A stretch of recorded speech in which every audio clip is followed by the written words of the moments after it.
আমি এখন এমন একটা রাস্তায় আছি যে রাস্তা দিয়ে বাস বা রিক্সা বা যে কোনো যানবাহন যেটাই যাক সেই যানবাহনটা পুরো হেলে দুলে চলে। মানে হেলে দুলে চলে বলতে যদি এই রাস্তা দিয়ে কোনো বাস যায় সেই বাসে দেখা যায় এপাশ আর এপাশ করে নড়ে। শুধু তাই নয়, বাসের যাত্রীদের অবস্থাও নাজেহাল হয়েছে। সেটা হতে পারে কোনো লোকাল বাস, হতে পারে বাংলাদেশের কোনো নামি দামি পুরনো একটি বাস কোম্পানির বাস, যে কোনো বাসই হোক না কেন। এবং মজার বিষয় কি জানেন, এই রাস্তাটা শহরের একদম প্রাণকেন্দ্রে অবস্থিত। খুলনা শহরের অন্যতম গুরুত্বপূর্ণ প্রবেশপথ সোনাডাঙ্গা বাইপাস সড়ক আজ ভোগান্তির এক জীবন উদাহরণ হয়ে দাঁড়িয়েছে। বিভাগীয় শহরে প্রবেশ ও বের হওয়ার জন্য এই সড়ক ব্যবহার করা বাধ্যতামূলক হলেও বাস্তবে এটি এখন চলাচলের জন্য অত্যন্ত ঝুঁকিপূর্ণ ও অনুপযোগী। করোনা বা যে কোনো ভাইরাসের এগেইনস্টে ফাইট মানি ব্যাকট্রলের লেফট রাইট। যাত্রীদের তো তাদের ধারণা চিন্তা ভাবনা যে খুলনা শহরটাই খারাপ, শুধুমাত্র এইটুকু রাস্তার জন্য। সারা খুলনার ভিতরে যেমন তেমন খুলনা থেকে বেরোতে গেলে, খুলনা থেকে ঢুকতে গেলে বেরোতে গেলে বাইপাস রোডের যে অবস্থা, আসলে এটা অনুপযোগী। প্রায় 2.16 কিলোমিটার দীর্ঘ এই সড়কের প্রতিটি অংশ জুড়ে রয়েছে বড় বড় গর্ত, খানাখন্দ এবং ভাঙাচোরা অবস্থা। বাসসহ ভারী যানবাহন চলাচলের সময় এমনভাবে দুলতে থাকে যে যাত্রীদের মধ্যে আতঙ্ক তৈরি হয়। মনে হয় যে কোনো সময় দুর্ঘটনা ঘটতে পারে। শুকনো মৌসুমে ধুলোর ঝড় আর বর্ষাকালে কাদার স্তূপ এই দুর্ভোগকে আরও বাড়িয়ে তোলে। এক বছরের বেশি মাঝে সাথে রিপেয়ারিং করে, এমনি গর্ত থাকে সব করা হয় না। সিটি কর্পোরেশন ঠিক করে না, ভোগান্তি হয়। কিরকম বেশিরভাগই যাত্রীদের এই গাইগুতো লাগে বা বেশিরভাগ মাথা ব্যথার সমস্যা হয়।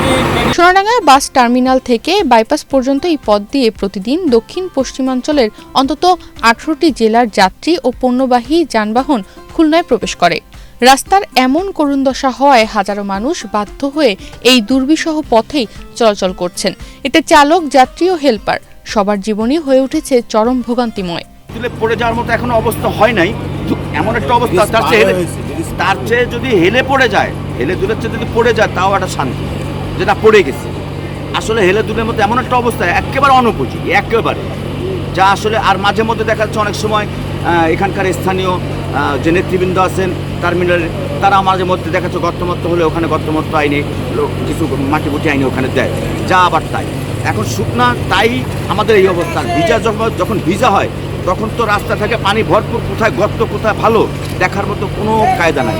প্রতিনিয়ত মালিকরা হাজার হাজার লক্ষ লক্ষ টাকা শুধুমাত্র ড্যামারেজ দিচ্ছে। একটা গাড়ি একটা পাত ভেঙে গেলে ওই গাড়িটা পুরো খুলতে হয় পাতটা চেঞ্জ করার জন্য, আর একটা তো ভাঙে না, কয়েকটাই ভাঙে। তা আমরা সকলেই চাই আসলে আমরা এই রাস্তা থেকে অন্তপক্ষে আল্লাহ আমাদেরকে হেফাজত করুক, এবং এই খুলনাবাসী যারা আছে প্রতিনিধিত্ব করেন সবাই আল্লাহ হেদায়েত দান করুক যে এই রাস্তাটা অতি দ্রুত। আর যদি তারা একান্ত না পারে, আমরা যারা 2 টাকার কর্মজীবী চাকরিজীবী আমরা যারা করি, আমাদের কাছে বলুক, আমরা টাকা দেবো, সেই টাকা দিয়ে করি। আমরা প্রত্যেকেই লাগবে 200-100 করে দেবো, 200-100 করে দিলেও তাতেও মেলা টাকা উঠবে, আমরা অন্তত আমাদের জীবন বাঁচানোর জন্য। স্থানীয় বাসিন্দারা জানান, দীর্ঘদিন ধরে সড়কটির সংস্কার না হওয়ায় পরিস্থিতি দিন দিন আরও খারাপ হচ্ছে।